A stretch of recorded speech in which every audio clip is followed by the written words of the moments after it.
Dr. Sandy Shugart, and this is Notes from the Crucible. And my name is Stu Kenneborough. And Sandy, what is Notes from the Crucible? Well, I'm glad you asked that. I wrote a book several years ago called Leadership in the Crucible of Work, Discovering the Interior Life of an Authentic Leader. It's all about connecting the interior work and the exterior work under the high stress, high change, challenging environments that our leaders work in.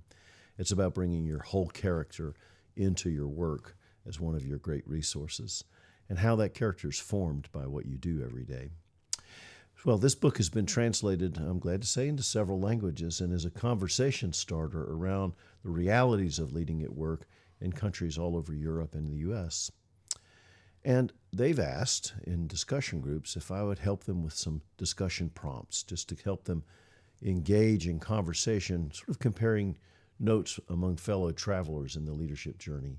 And so we've developed these short videos organized around the structure of the book to help those conversations along. I hope it's helpful to you. If you haven't read the book, you can get a copy on Amazon. Again, it's Leadership in the Crucible of Work by Dr. Sandy Shugart. And it's also in audiobook form as well, right? Yes, you can get it in audiobook, you can get it as a Kindle book, and you can get it as a paperback. Yeah. So why did you write the book?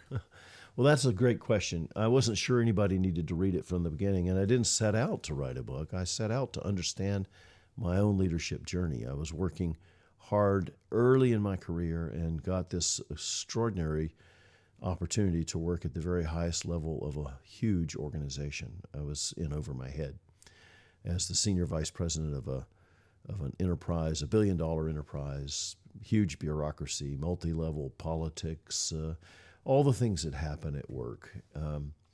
And it's really kind of a miracle that I survived it at all. But I did more than survive. I actually began to succeed as the people around me taught me how to do the work, and I learned. And of course, that's what our work is supposed to do, is teach us.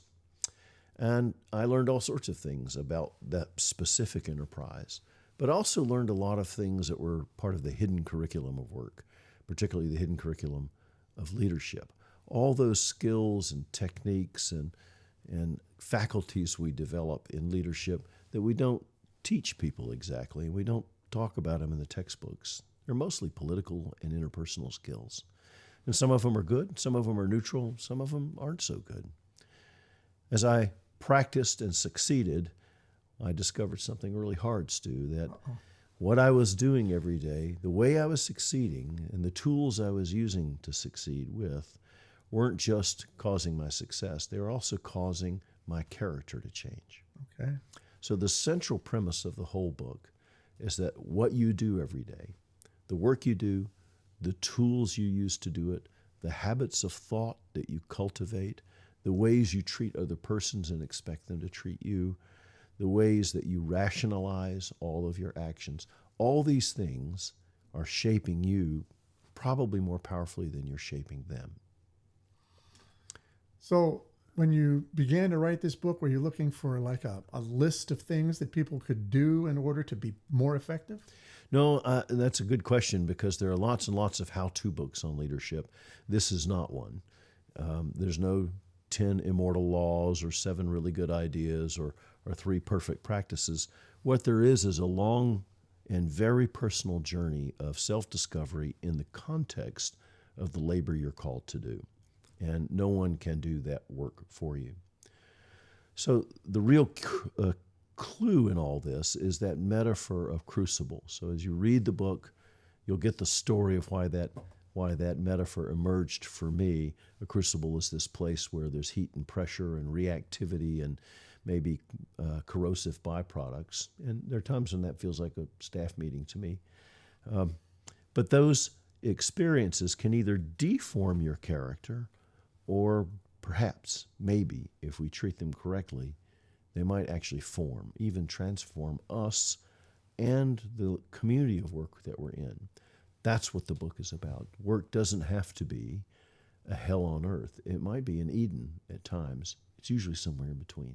Yeah. Well, so what do we want to accomplish with these podcasts here? Yeah, so there's a series of paired essays in the book They are about the polarities, the sort of tensions that we live between, like knowing how to listen deeply and knowing when not to listen, knowing how to deal in hope and lift the hope of your organization legitimately, but also how to deal with despair when it comes along through long, uninterrupted disruptions, for example.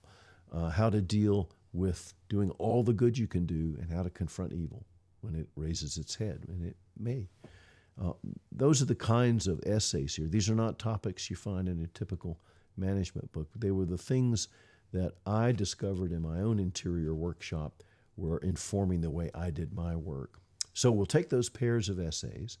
I won't give an overview of them. I'll just touch a couple of points in them in these interviews and suggest to the readers of the book and the discussants, here's some things you might pay attention to while you're in the text and while you're discussing it with your friends. Questions that might help you bring the content of the book into your own workshop and figure out where you are on these issues.